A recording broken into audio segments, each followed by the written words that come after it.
Welcome back to Bills and Business. I'm your host, Laura Carr, co-founder of USLege, and today we're diving deep into the digital frontier of politics.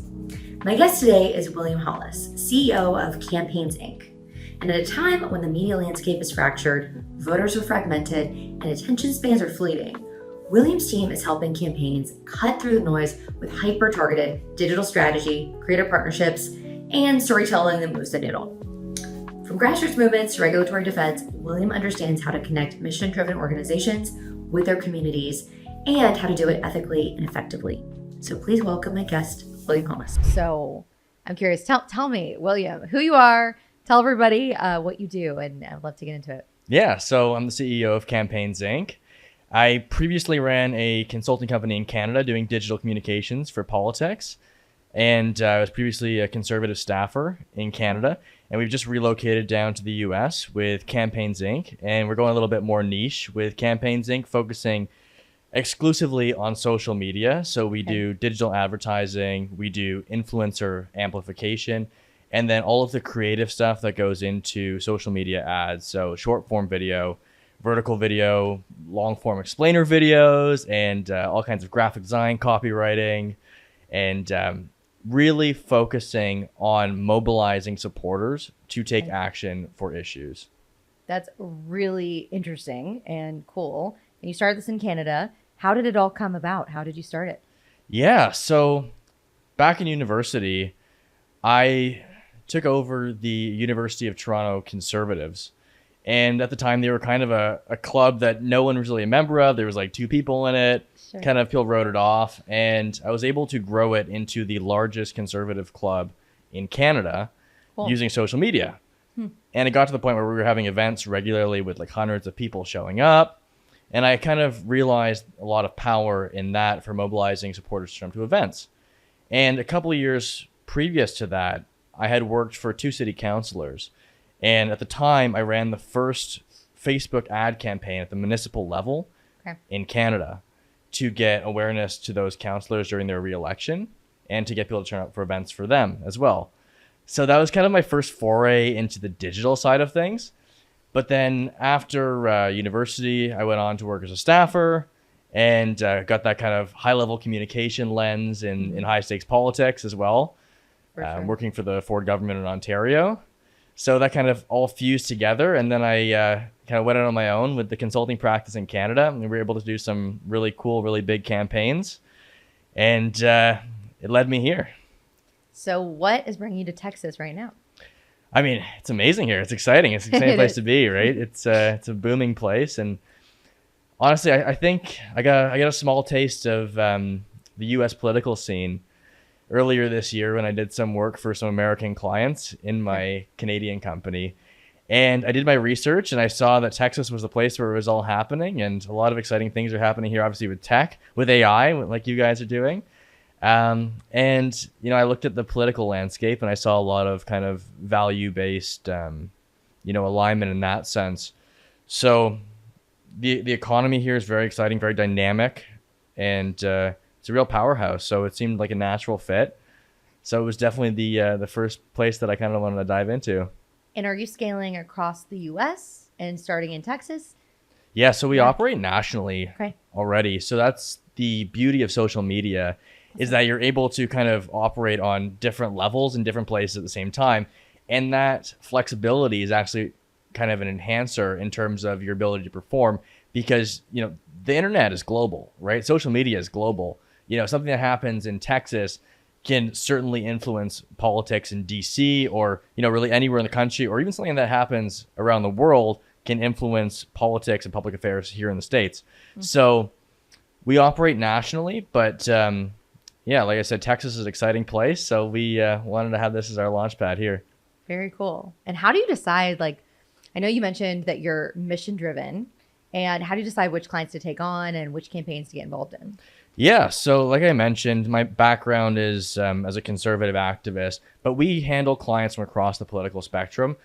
Things like trade associations, for example, they're not going to have a neat ideological alignment, right? So we focus on giving them a voice, but we also operate within the paradigm of traditional kind of Western values and, things like a robust civil society, helping to increase pluralism, give people a voice, and contribute to democracy in general. So as long as we're within that kind of broader ideological framework that values democracy and, clients are operating ethically, we are happy to lobby on their behalf. But we have found in the past as well that kind of conservative background and expertise working with conservative aligned clients has given some assurance as well to future clients that we do share their values and that we're in their corner 100%. Very cool. Now let's dive into social media a bit. Yeah. You mentioned that that's really your focus, and I'm curious to see how you, obviously with AI, there's so much you can do and more content you can create now with social media. Big time. But what I'm noticing is that, LinkedIn for me is a really great place to be. That's definitely where I get a lot of leads and folks come in. I know Twitter for a lot of politicians is big too. I'm also noticing I can spot an AI written piece of content from a mile away. Yep, same here. So how are you, using it, but also, making it authentic and real? Right. So the big thing with AI is using it in a way that is genuine and it's not forced. So previously, before LLMs developed, a politician or an executive at an association would have a communications person write, a speech for them or an op-ed or a LinkedIn post, like you mentioned. Now you can have LLMs do a lot of that, but the key is knowing what is good content, because that's the biggest thing with AI is knowing what is good and what is bad. And if you don't have the expertise in terms of being able to tell good from bad, you can't always produce content at the highest level. So a lot of people, what they'll do is they'll go into ChatGPT and they'll just kind of say, make me a post on this. But the reason that falls short is ChatGPT doesn't know your brand. It doesn't know what your values are. It doesn't know your audience.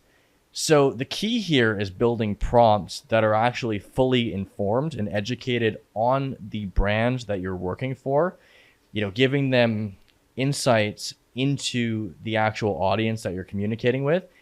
And when you do that, you actually can communicate better with audiences oftentimes than you otherwise would be able to, because you can take things like sentiment, responses to social media posts, feed them into an LLM, and it can optimize the content to better communicate with your audience, picking up on patterns that you yourself might have missed. But things like, the M dashes, right? They show up everywhere in AI generated content, much more than people would use them themselves. So that's definitely something to watch out for. But again, having that human lens, making sure it's organic, making sure that, you're having someone go over it afterwards and make sure it's perfect. And when I say perfect, I don't mean perfect in the sense that it's just like perfectly scripted. Humans love human generated content because it's perfectly imperfect.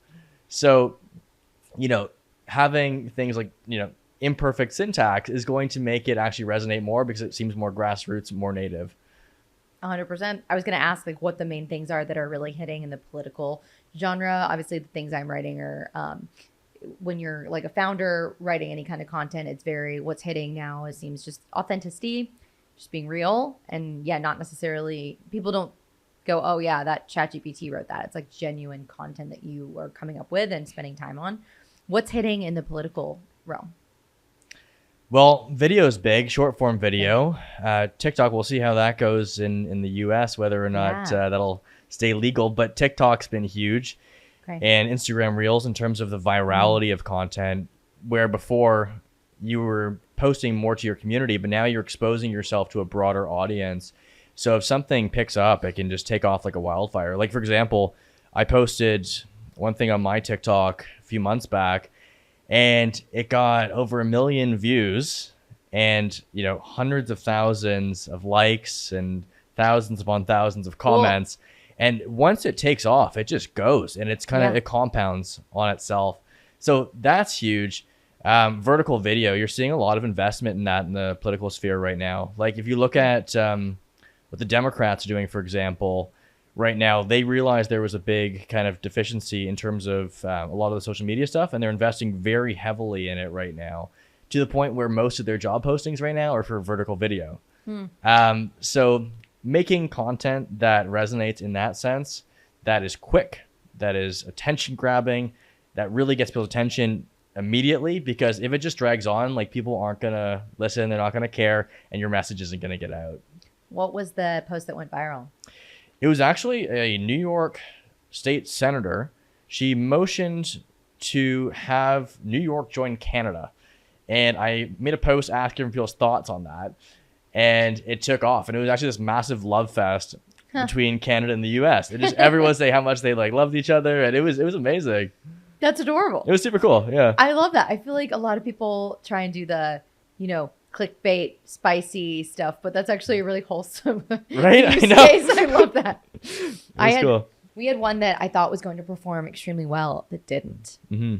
It was a reel from a podcast I had with my co-founder, and he had, I won't tell like the full version of the story because people probably just heard it. It was in the last episode. Right. But my co-founder is the CTO, and so you may have met him at the party, Ben. But I was asking him just like what's the hardest thing with building that people wouldn't expect. And he said that essentially it's the human entered data. So in New York, there is a committee or a commission called the Canal Commission. Right. And human entered data missed the C on the commission name. Yes. Not the C on commission, the C on Canal Commission. So we put a video up. Yeah. The Anal Commission.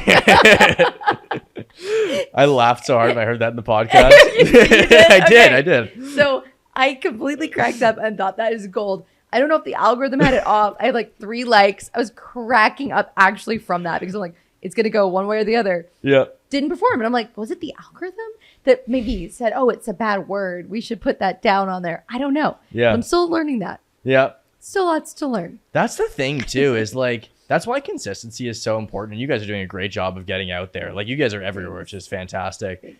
And it's exactly that. It's taking more shots on goal. The more you post consistently, it's more opportunities for things to go viral. And like you said, we're all human. We get excited about certain things, right? And, maybe our audience isn't as excited about that thing as we are, right? Yeah. And, Exactly. so when you post 10 things, for example, that 1 out of 10 might be the one that goes viral, and it might not be the one that you expect.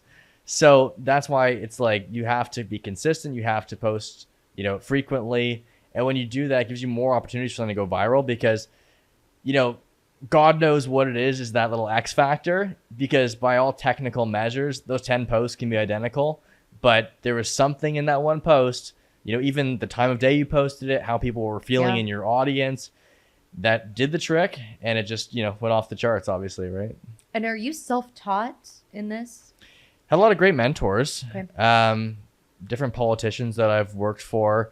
I worked for another guy who had an agency as well. Okay. And he had really pioneered a lot of this stuff in Canada. So I was able to learn a lot from him as well, and picked up a lot of it along the way myself, just trying different things, trial and error.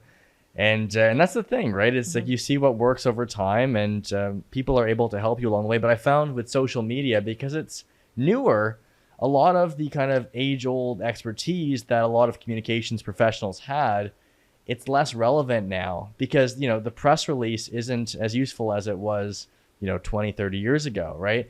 An op-ed in a publication isn't as useful as it was 20, 30 years ago. But I've had amazing mentors, and they've been incredible in kind of teaching that fundamental political knowledge and acumen, which is, as true today as it was 30 years ago. For sure. And like you said, a lot of it could probably trial and error, right? Are you noticing more of a response from, organic creators, influencers? What kind of role do they play in political campaigns now? That's new. Yeah. So that's the huge thing. I mean, we saw that with the 2024 election, right? The Trump campaign adopted a massively podcast-based strategy, and he went on Theo Vaughn. He went on the Full Send podcast.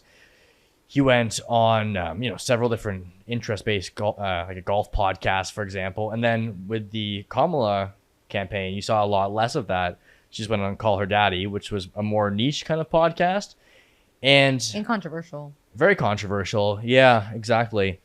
And she refused to go on Rogan, for example. We're in Austin, right? We're in Rogan's hometown. Sure. And that was huge because he was a Democrat previously, right? He endorsed Bernie Sanders. And I think that the podcast, which is why this is such a great format, and it really caught my attention that you guys are doing this, is it's such an authentic channel where you can have real conversations, because you can't fake it for 2 hours. Like you just can't. I mean, I haven't met a person that can, right? So it brings out the authenticity in people, and you can kind of go off script and have real conversations about things that actually matter. And podcasts are everywhere, right? Like everyone's listening to them at the gym, when they're falling to sleep at night, when they're in their car commuting to work. And people develop parabonds. That's the term. It's called parabond, where you feel familiar with someone who you actually haven't met. And by podcasting, they're developing those relationships, so that when someone then communicates that a product has value, whether it's a cellular provider or a politician they're endorsing, that value is communicated and it's trusted to a degree that like a traditional ad wouldn't be. And I think people have become very attuned to kind of detecting sponsored content. So that's why native content is so good, is that it blends seamlessly in with everything else that person is espousing, which makes it very, very powerful.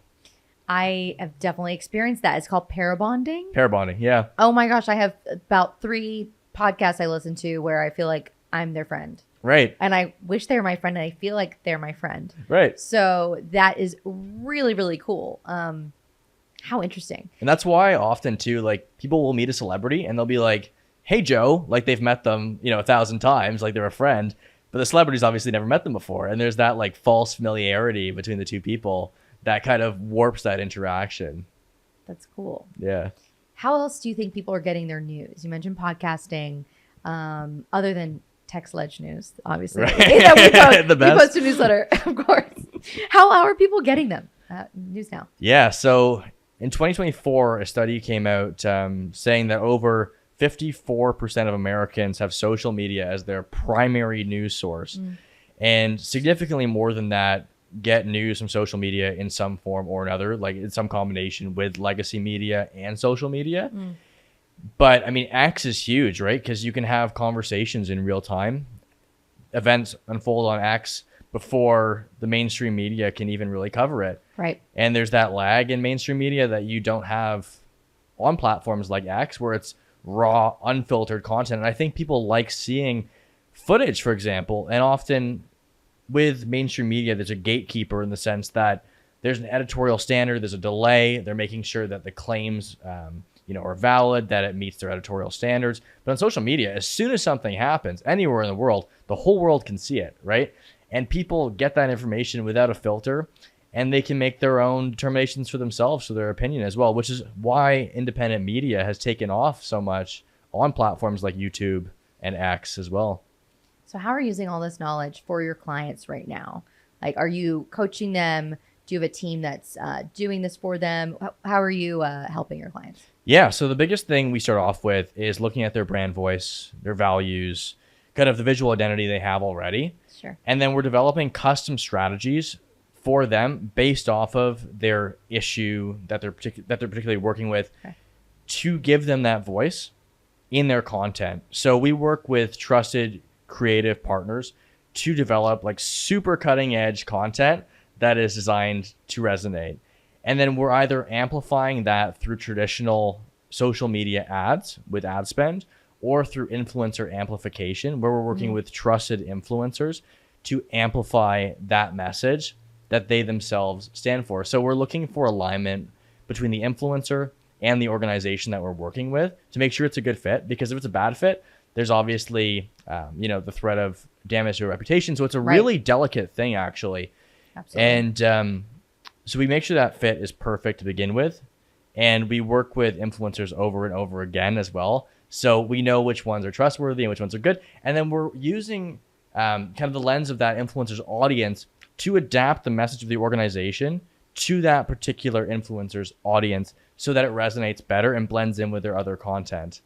And then in terms of digital advertising, we are hyper targeting the content to people in certain localities, in certain demographics.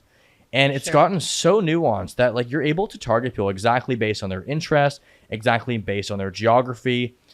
We can take, for example, information from our client's website through a pixel, and we can then feed that information into ads, and we can target the exact people that are currently interacting with your brand.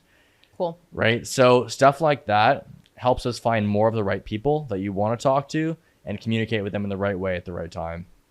Something that's a trend that I've been seeing is for companies like employee-led marketing. One, it's free. They can be your own influencers. You don't have to pay anybody to do it. Right. I was thinking about that on the political side, and I haven't seen staffers coming out for their representatives or their senators or whoever it is that they work for yet. Right. I think that's just a tidbit, an idea for anyone listening. Like, have you seen that at all being used, like in staffer-led marketing for their member? I mean, 100%. I mean, you guys are fortunate in the US that staffers have a lot more autonomy in terms of being able to speak publicly, right? You see a lot of staffers on Fox News, for example, or on CNN commenting on policy. Mm-hmm. Whereas in Canada and also the UK, you see that to a much lesser extent, whereas staffers are kind of behind the scenes, right? And they're supporting behind closed doors. But I think it's terrific. You know, that was something I always found difficult myself was staffers are by nature a political creature, right? So it makes total sense that they should have a voice and should be able to communicate. And that is something that is a huge, huge opportunity, because if there's also dissent between what the spoken policy is from the representative and what the staffers are doing behind the scenes, and there's often a dissonance there, right? Staffers need to be able to number one, be on board and have buy-in with what the policy is that their representative is advocating for. So they need to be, you know, convinced of the policy themselves. But two, like, staffers are in a lot of rooms that their representative might not be in, for example, right? So it gives that policy, that issue, a voice when it otherwise wouldn't have had an opportunity to be spoken about. So it's incredible. Yeah. I think it's a newer thing. I know I'm seeing, like you mentioned, people on Fox News. And when I was on the Hill, for instance, 10 years ago, or a little less, everybody there was, okay, don't post on social media. You don't have an opinion. Right. Do not share what your views are on this. Because if it differed any way from the representative, it was just be quiet. So I was never on Twitter or any of those platforms because of that. But I think, it's a missed opportunity if people aren't now. Just hire the right staff who support your mission and then let them go at it. I think it's a great tactic. Exactly. And that was something too when I was a staffer as well. So right after October 7th, I held a vigil at the University of Toronto. Oh, wow. To kind of mark the lives lost and, kind of raise awareness for the massacre that had happened on October 7th. And the media actually got wind of it and it went viral. Wow. And I was on every single news channel in Canada. And I got a call from my chief of staff when I was working as a staffer. And she said, "You're on every single channel right now. You have more media attention than most of our members in the party have ever gotten." That's awesome. It was awesome, but as a staffer, it's kind of a no-no, right? So I had to kind of, walk it back and then remove myself from involvement in that kind of outspoken advocacy while I was staffing, which is also part of the reason that I wanted to go into business myself, so that you can have that voice, so that you can speak independently. But it's super interesting that you brought that up, because that was always something that kind of struck me as interesting, because you need that communications buy-in. And especially too, when like a party or, representative is speaking out and saying the same things, like with the Israel thing, right? Publicly, the politicians were saying, like condemning what happened on October 7th, but, then you're being reprimanded for, speaking publicly about it, right? That is a really crazy situation. Well, good for you for starting the business and going that route. Obviously your experience led you to now, but it is, I definitely like being able to represent just myself, right? My company. So different type now. Yeah. So how does AI play into everything that you do? You said a lot of the really cool things that you're focusing on and what you're doing for your clients, but how do you see AI and how it's evolving and constantly? Well, it's terrifying, really, in a way. It's I think you're going to take over, right? But I think the biggest thing right now is AI agents. Working with, for those who don't know, AI agents work until the job is done, essentially. So it's not just running one prompt. it's running until the task is completed. So one area that I've noticed it immensely helpful is with Perplexity. And Perplexity lets you research in depth very, very rapidly. And you can pull from sources that are niche, but you can also tailor them exactly to what you're looking for. And you can pull just reams and reams of data that back up your claims. And it cites all the sources and everything. So that would have taken someone a ton of time to do before. So you can use that information to strengthen your content and strengthen your claims and integrate that information into videos instead of, spending hours kind of trolling websites looking for, facts that are useful in making your case. So that was hugely helpful. Kind of like we spoke about earlier, LLMs as well, programming them to learn the voice of brands is very helpful as well. But even things as well like Canva integrations, they're huge, and it's kind of just starting out, but it's something that I think will take off in the future for sure, that really let you kind of produce more content more rapidly. And anything that lets you produce more content in higher quality, that lets you communicate better with your audience, is immensely valuable.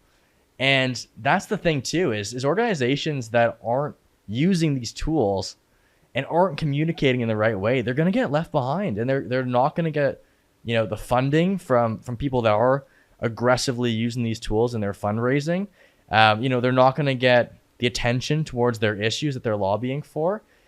And that's why it's so important that we raise awareness for, AI and social media to level the playing field and get the word out for these issues, because it's honestly the most important thing right now. I agree. And not wasting time, for efficiency purposes. Right. I am, 20 times more effective. Oh my God. Yeah. In a day, just because of using agents, creating our own. We're building AI agents right now, and we have our first one. Actually, we just launched that tracks the rulemaking process. Right. So it goes through, and it's a very tedious place where they put all the rules that the state agencies come out, once every week. And our agent's able to actually identify those and just alert you on them when there's no system that does that. Right. Agents are huge, and we'll probably be doing more tutorials soon too on just how to become a prompt engineer for those who don't know or very cool understand, because it's like a constant learning. You have to be a forever student trying to keep up with what's actually happening and changing all the time. That's the thing too, is it moves so exponentially fast. So it's like before you could have learned something and it was useful for 5 years, but now you learn something and 6 weeks from now it's obsolete. So that's why it's so important to either learn these things yourself if you're willing to invest the time, or work with someone like USLege, for example, that's obviously on top of this and living and breathing it every day. Every person on our team, whether they're in product, whether they're in marketing, whether they're in sales, they're using AI. Right. And they have to. If they're not, I would ask why. Why are you not? Right. Let's identify ways to make you way more efficient, so much easier to reach out to people or whatever it is that they're doing. So yeah, it's an exciting time, but constantly learning. Yeah. So that was something interesting as well. There's a very popular podcast called Diary of a CEO. Oh yeah, I heard that. Very interesting podcast. And it's one of the top in the world right now. And he got the same engagement on a podcast completely generated with AI than his usual podcast. Oh, wow. Listening time remained consistent even without him actually producing it himself. So it was his voice? His voice, and then an AI avatar of him. I really want to check that out. That is kind of where it gets a little squirrely for me. Agreed. It's very scary. I know I said squirrely, but it's also scary. Yeah. It is scary. It's really scary. Yeah. What do you think about that when you're losing humans there? I mean, obviously, from a technological standpoint, it's incredible. Yeah. And I think in the short term, there's, and when I say short term, I mean, the next 10 years probably, there's a huge window to really get ahead and to really make a mark where you wouldn't have been able to do it before. And, after that, there's a real risk that AI could just take over, right? It's a genuine risk that a lot of scholars are looking at. And obviously, I'm not an AI expert in that sense or studying it on an academic nature, but the tools that are available right now are game changing, and I have full confidence that they will continue to iterate them and, get to the point where they're actually iterating themselves. And, AI has already gotten to a point where humans can no longer understand the mechanics of how the AI is working in certain cases, because it develops these neural systems that interact in a non-human way, right? Like an AI will beat a human at chess. And that's because it thinks in abstract, non-linear way. So a human can map out every single gameplay, but they're not going to think in the same way an AI would. But in terms of human-generated content versus AI content, I think that'll be the last bastion. Is you can't beat human interaction. You simply cannot. Things like talking to another person, you can't beat it. It's intuitive, and there will always, in my opinion, be something to be said about sitting down and have a conversation with a person one-on-one or one-to-many, and you feel that in the room when that's happening. You feel the connection, you can feel the emotion of it, and I just personally don't see that being the case to the same extent with AI. But it's very, very interesting. And the other thing too is anything that is process oriented. So something like writing a book, for example. Part of writing the book is the journey of writing the book, right? The things you discover about yourself when writing it, the things you discover about what you're studying, and then that kind of sticks with you. An AI can write a book for you. It can have it done in an hour from now. But all the valuable things that came with that journey, you're not going to have. So it is imperative that we use AI to make ourselves better humans, more effective humans, without losing sense of our identity as people as well. I agree. I think it's a deep philosophical conversation to have on how much, control at the end of the day we do give AI and what we want to do. And even like when I have children, what will they be doing in 20 years? What will they want to do as careers, and what careers will open up? I think it gives a lot of new, exciting time for entrepreneurs to create things and do things so much faster and bigger. You're seeing I think there's a prediction that the first startup, like a SaaS startup, AI startup with one employee, one founder, will come, soon and be $1 billion company. Right. And that is really cool. So you're seeing these more lean teams doing more. And that's definitely what we're focused on too, is like lean, mean, killer teams. But you touched on the point of, human interaction. And I say sometimes, AI can make you more human. Well, in our field, it does. Right. Because I didn't like the boring process side of things and some of the research side of things that was taking a lot of time. And so a lot of our customers can go and do those influencing, talking to their legislators, discussing a topic, and actually like moving the needle policy-wise. Nobody's going to be able to do that AI driven. Right. It's completely the human interaction side of things. So yeah, it's interesting to see where it's going to go. I'm excited for our customers that we can help them, do more of that in-person work, but I know that it's changing every field. Exactly. That's the thing too, is like, even if you look at ChatGPT, they have a very small, very lean staff, but at a point, it will get to a point where by virtue of the advancements in AI, they won't even need their own employees, right? So it's incredible, really, when you think about it.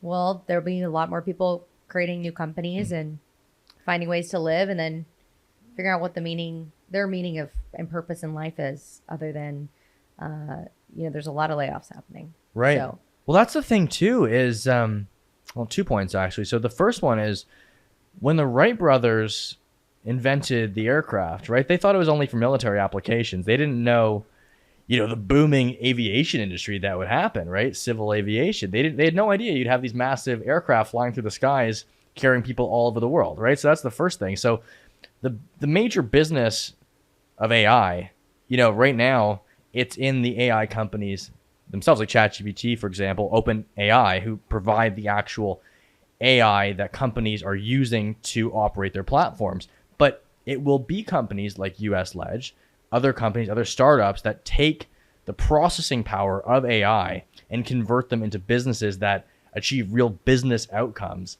that's going to change the game, right? So it won't be companies, like OpenAI. It'll be the people that are using it to get things done. And honestly, that's the thing too, is people that are high agency, who are go-getters, that are going to use these to advocate more effectively, to perform better at their job or in their business. That's going to be the game changer. And it's really incredible. I agree. Vertical AI agents are very much trending right now. That's what we're building. Right. There's a lot of verticals that you can kind of go into. So it's cool. Yeah. What kind of mistakes, just going back into, the work you do for your clients, what mistakes are you seeing people making in this field right now?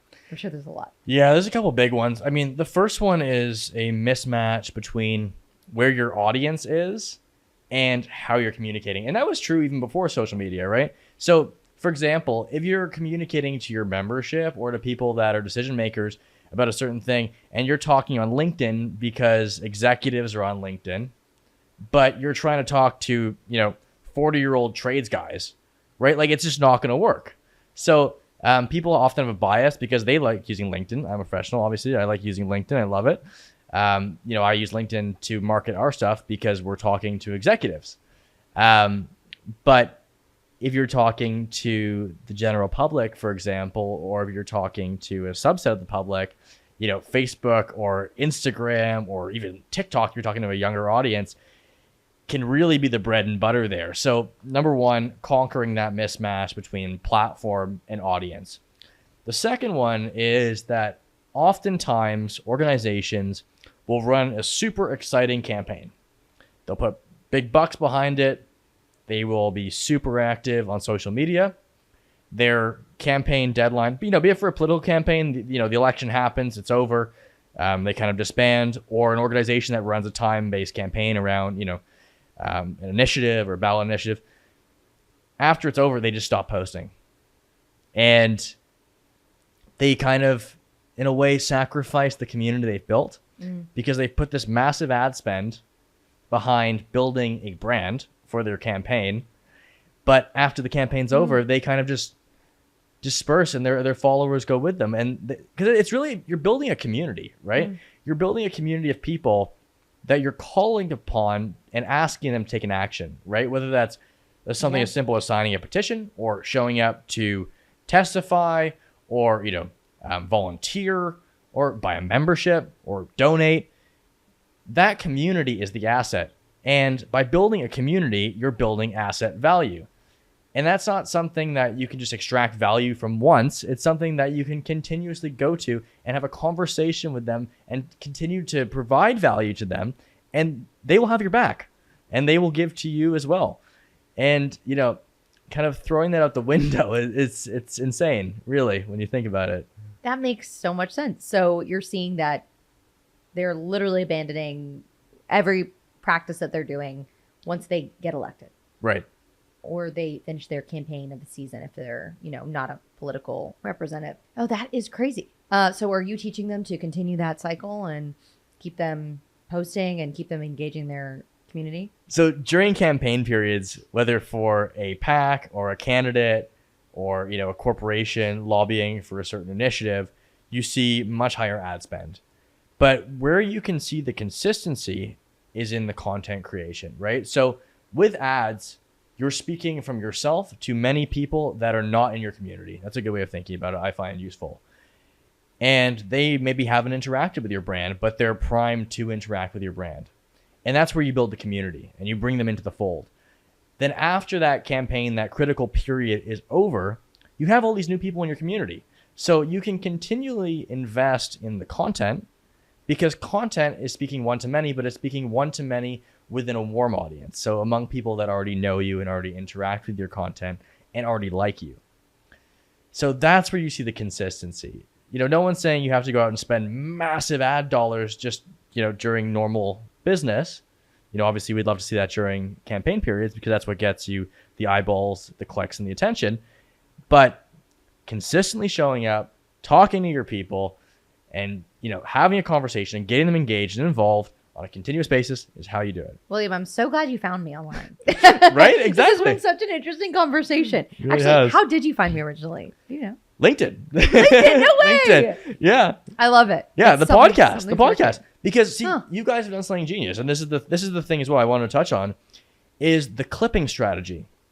Because that is everything at the moment. Is you build a podcast which has intrinsic value, and it delivers for people that like long form content, that are like your super fans, right? Like they're gonna sit there for an hour, for 2 hours, for 3 hours maybe, and they're gonna love your content. And they're gonna eat up every minute of it.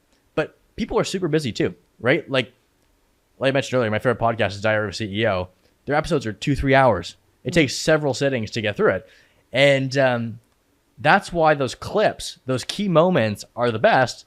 Is in 10 seconds you can have a laugh, or you can learn something new. And they feed into the algorithms on Reels, on TikTok, even on LinkedIn. Like there's LinkedIn Reels now, right? Like it's amazing. And that clipping strategy is how I saw you guys. I clicked on one of the clips, came to the podcast, watched the full episode. I was telling my girlfriend how amazing this podcast is. Oh Because my gosh, that's amazing. it's the exact niche that I operate in, right? Which episode was it? It was the Craig episode. Oh, Craig. Yeah. Craig posted about that a lot. Yeah. I think Craig helped with that algorithm. Right. Well, that's the thing too, is they're super shareable, right? I can just DM my friend or my colleague, or even like your family, whatever. Like you send them a clip, they How watch it. cool. They have a laugh. They get interested. They get engaged. If they like more, they'll come back for more. And it's like a buffet, right? Like you can just kind of sample and see what you like, see what you don't like, and that's the most effective strategy at the moment. Is having a big asset like a podcast and then clipping it up. And that's the thing too, is you can see which clips perform better, right? And you can use AI to optimize performance of those clips as well, right? Well, I'm so happy you did. You found me, and you came to the party and met some Texans, and I'm sure you'll be back for a lot of business now, which is great. 100%. Where do you see Campaigns Inc. being in 5 years? Yeah. So my biggest thing is I want to increase the digital and social media literacy of organizations. It actually upsets me when I see an organization with a great mission, with like an incredible, stance for advocacy, and they aren't communicating effectively online, and then they're getting no traction. Mm-hmm. It actually bothers me. So my mission is to help these organizations and candidates build communities and communicate better with their audience, so that they can actually do all the great things they want to do, right? So, whether that's doing better with fundraising, doing better with communicating their issue, doing better with engaging with policymakers, I want to be part of that and help them do that so that they can achieve things for their members and advance their industries going forward. And, I'm really open-minded with what that looks like specifically, but as long as I can help them do that, I will be a very happy man. Well, you're super passionate and obviously educated on this area. So Thank you. how can people listening find you if they want to work with you? Yeah, so I'll give my email address. They can send me Sure. a direct email. So it's my personal email. It's william.hollis@campaignsinc.com. And if you want to learn more, definitely check us out on LinkedIn or at our website, www.campaigns.inc.com. But yeah, I'd love to chat with anyone even just interested in having a great conversation about social media or where it's headed. But I would definitely love to help people advance their mission and get it done. Well, I'm excited to watch where you go to, and excited to have you back in Austin. So thanks so much for coming on. Thank you. Thank you. My pleasure.